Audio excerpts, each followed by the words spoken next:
Bonjour les apprenants de toute la République démocratique du Congo et aussi d'ailleurs.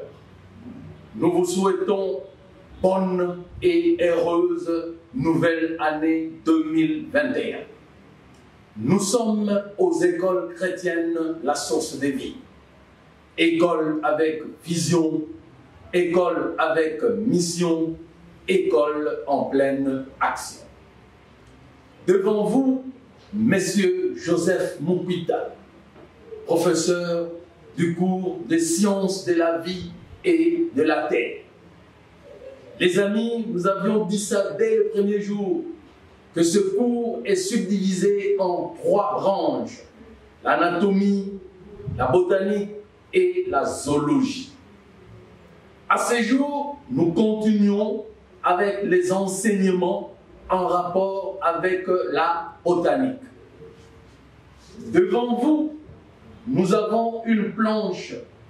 Cette planche nous montre la plante et ses parties que nous avons découvertes au cours de notre première leçon de botanique. C'est ce que je tiens entre mes mains. Nous pouvons nous rendre compte de ces parties que nous avions citées autrefois, les racines, la tige et les feuilles, qui constituaient ce qu'on appelle l'appareil végétatif. Et plus loin, nous avons la fleur et nous aurons plus tard des fruits qui formeront l'appareil reproducteur. Aujourd'hui, nous allons entrer dans l'étude détaillée de l'appareil végétatif, c'est-à-dire la racine, la tige et la feuille. Notre leçon d'aujourd'hui, qui s'adresse aux élèves de la 7e du cycle terminal de l'éducation de base, est intitulée « L'appareil végétatif, la racine ». C'est le premier organe de l'appareil végétatif. Qu'est-ce qu'une racine, les amis? Quelles sont les différentes parties d'une racine et quels en sont les principaux éléments? Nous allons découvrir ça aujourd'hui au cours de notre leçon. La racine, rappelons-le, nous sommes dans l'appareil végétatif. La racine est la partie souterraine de la plante. Et cette partie souterraine, parce que la racine va fixer la plante sur un substrat, qui est le sol ou peut-être un autre substrat. Mais pourquoi? C'est parce que la racine doit chercher les éléments nécessaires pour nourrir la plante. Voilà, en peu de mots, ce que nous devons retenir de la racine. 2. Nous allons découvrir les parties essentielles d'une racine. Chers amis, il y en a 3. Lorsque nous avons une racine, la voici, celle-là. Vous voyez, cette racine a en gros une partie qui se dirige verticalement pour s'enfoncer dans le sol. C'est cette première partie que nous appelons la racine principale ou encore de premier ordre. C'est cette partie qui vient lorsque il y a eu germination. La deuxième partie, cette racine principale va se ramifier, c'est-à-dire va se subdiviser en ce que nous appellerons les racines secondaires ou du deuxième ordre. Et enfin, ces racines secondaires du deuxième ordre vont aussi à leur tour se subdiviser encore en de petites racines que nous appelons les racines du troisième ordre ou racines tertiaires. Il y a un mot générique, nous les appelons les radicelles. Voilà, chers amis, ce sont là les 3 parties essentielles d'une racine. Mais quels sont les principaux éléments de la racine?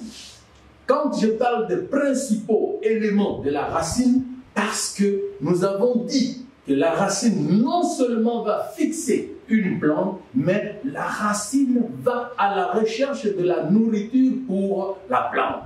Et c'est dans ce contexte que nous allons parler des éléments fondamentaux d'une racine. Il y en a 4. Premier élément, c'est la coiffe.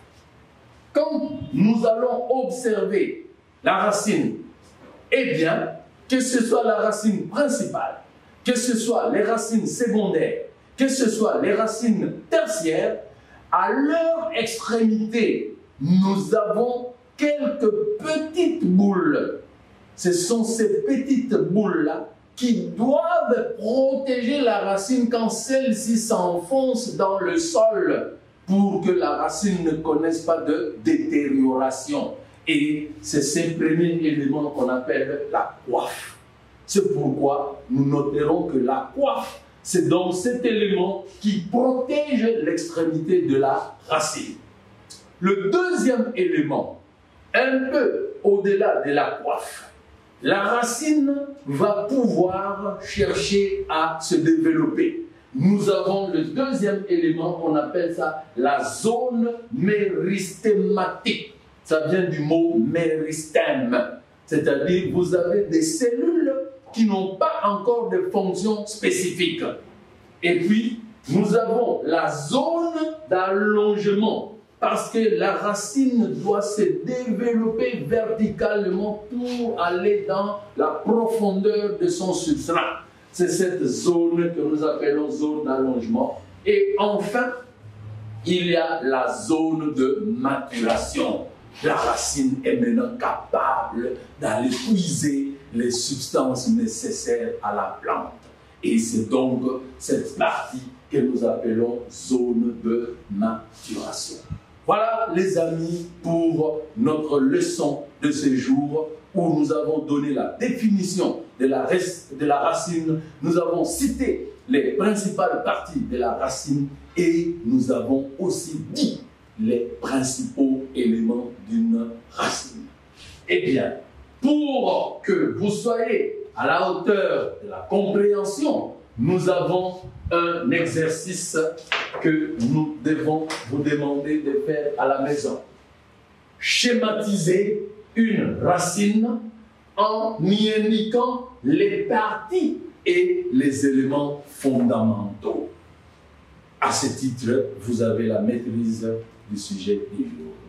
Merci beaucoup pour votre attention soutenue, mais n'oubliez pas, nous sommes à une période critique, la période où sévit la maladie à coronavirus. Protégez-vous et protégez les autres.